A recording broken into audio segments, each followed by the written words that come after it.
Riba memiliki pintu dosa sebanyak 73 pintu dosa-dosa besar. Dan dosa riba yang paling ringan seperti menzinahi ibu kandungnya sendiri. Pertanyaannya, apakah bank konvensional itu pasti riba? Assalamualaikum warahmatullahi wabarakatuh. Bismillah walhamdulillah wassalatu wassalamu ala rasulillah sayyidina wa maulana Muhammadin ibni Abdillah wa ala alihi wa sahbihi wa mawalah wa la hawla wa la quwata illa billah amma ba'd. Saudaraku kaum muslimin wal muslimat rahimakumullah, wa bil khusus saudara-saudara kami para pecinta dan subscriber channel YouTube Tafsir Al-Mu'allim dimanapun berada, yang tidak lupa dan tidak bosan-bosannya senantiasa kami doakan semoga Allah Azza wa Jalla memberikan kesehatan, sehat wal afiat lahir dan batin. Semoga Allah Jalla Jalaluh memberikan rizki yang melimpah ruah, harta yang barokah, menjadikan anak-anaknya anak-anak yang soleh dan solihah, dzurriyyahnya dzurriyyah yang thayyibah, hidupnya sukses, bahagia dan selamat di dunia dan di akhirat. Amin amin Allahumma amin. Saudaraku kaum muslimin wal muslimat rahimakumullah, mari kita kaji sedikit mendalam nih, agak sedikit mendalam, karena kan waktunya hanya 9 menit. Kalau ngaji bertahun-tahun insya Allah mendalam, khusus tentang muamalah, terutama tentang perbankan. Karena banyak orang yang ngajinya hanya separuh-separuh, setengah-setengah, langsung menghukumi bank konvensional itu riba haram, riba haram. Sedangkan riba itu memiliki pintu dosa. Pintu dosanya sebanyak 73 pintu dosa-dosa besar. Nah, dosa-dosa besar nih, lah dosa yang paling ringan dari riba itu adalah seperti seorang laki-laki yang menzinahi ibu kandungnya sendiri. Ini kan sungguh luar biasa dosanya. Sebagaimana hadis yang telah diriwayatkan oleh Imam Ibnu Majah dan oleh Imam Al-Hakim. An Abdullah bin Mas'ud radhiyallahu anhu 'anil Nabi sallallahu alaihi wasallam qala.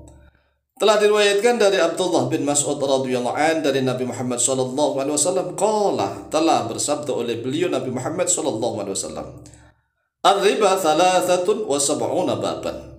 Riba itu memiliki 73 pintu dosa-dosa besar.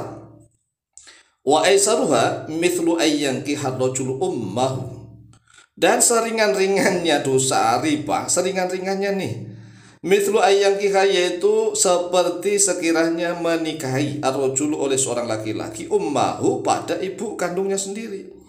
Ini seringan-ringannya dosa riba, yaitu seperti seorang laki-laki yang menzinahi, ya walaupun menikah tapi kalau dengan ibunya ya zina, ya menzinahi ibunya sendiri, ibu kandungnya.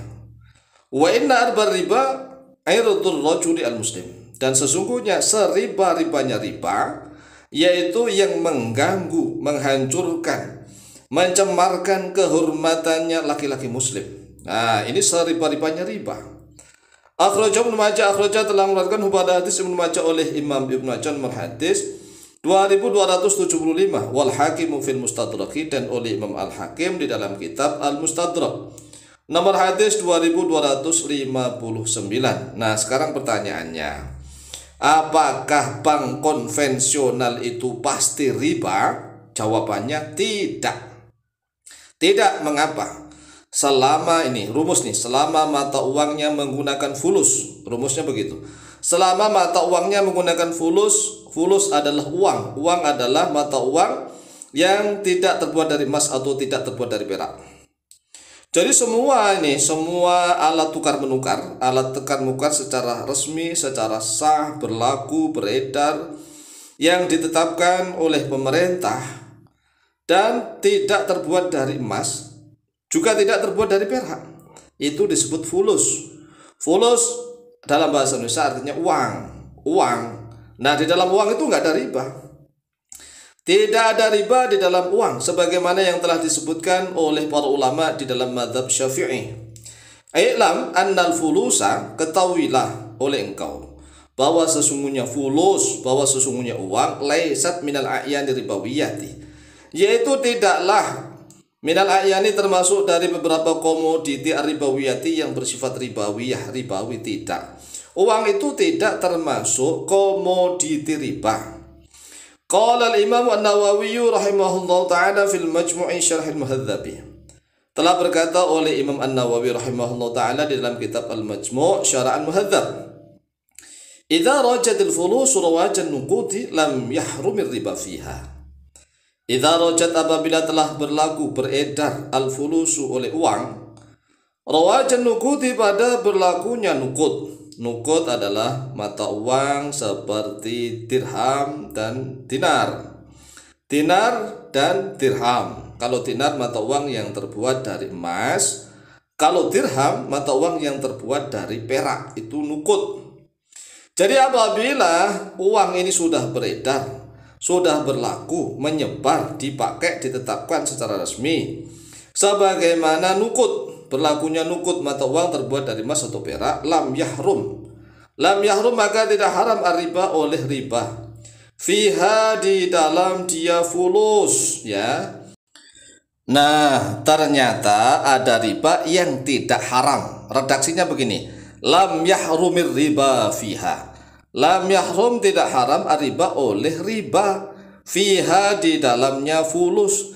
Lah ada riba tapi kok gak haram, bagaimana tuh? Nah begini, riba secara makna bahasa fil lugati yaitu az-ziyadah. Ziyadah artinya tambahan. Jadi segala sesuatu yang menambah nih, yang bertambah, itu disebut riba. Lalu apakah setiap ada tambahan itu riba yang haram? Tidak. Jadi ini maksudnya adalah riba secara bahasa ziyadah, yaitu tambahan. Tetapi tidak semua tambahan itu pasti haram, begitu maksudnya. Oleh sebab itulah di dalam uang menurut mazhab Syafi'iyah enggak ada riba, Lah kalau di dalam fulus itu ada riba maka repot sekali. Maka mengapa nih kok repot begini? Kan 1 rupiah berbeda dengan 1 dolar Amerika, sama enggak? Ya nilainya sama, satu-satu, tulisannya sama, 1 rupiah dan 1 dolar Amerika. Tetapi kalau ditukarkan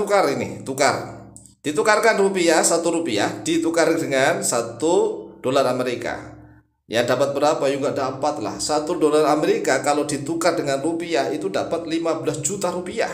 Itu kan lebih banyak, seharusnya riba, ya kan? Oleh sebab itulah dalam mazhab Syafi'i itu enggak ada riba. Enggak ada riba di dalam uang. Makanya selama bank itu masih menggunakan mata uangnya fulus itu bukan dinar, bukan dirham, bukan emas, bukan perak, maka longgar. Nah, kalau seandainya ada yang berfatwa bahwa bank konvensional itu adalah haram karena riba yang haram, ya ini perlu diteliti kembali fatwanya tuh, ya. Karena tidak ada riba di dalam uang. Kalau seandainya misalnya nih ada orang hutang uang, misalnya 1 juta rupiah sekarang, 1 juta rupiah. Kemudian tahun depan dikembalikan sebanyak 1 juta rupiah, kan sama-sama 1 juta dikembalikan 1 juta. Itu secara nilai tidak sama. Sekarang ini 1 juta rupiah dapat emas 1 gram. 1 tahun ke depan belum tentu tuh dapat 1 emas 1 gram, belum tentu. Oleh sebab itulah tatkala hutang piutang masalah uang, keuangan nih, uang pokoknya entah rupiah, entah dolar, entah apa saja lah, pokoknya sifatnya uang, hendaklah distandarkan dengan harga emas, begitu. Standarnya harga emas. Oleh sebab itu mazhab Syafi'i mengatakan emas perak itu adalah jinsul athmani ghaliban, sebagai jenis standar harga secara umum. Sedangkan uang tidak bisa menjadi standar harga secara umum. Demikianlah jawaban kami, lebih kurangnya mohon maaf. Wallahu ta'ala a'lamu bishawab.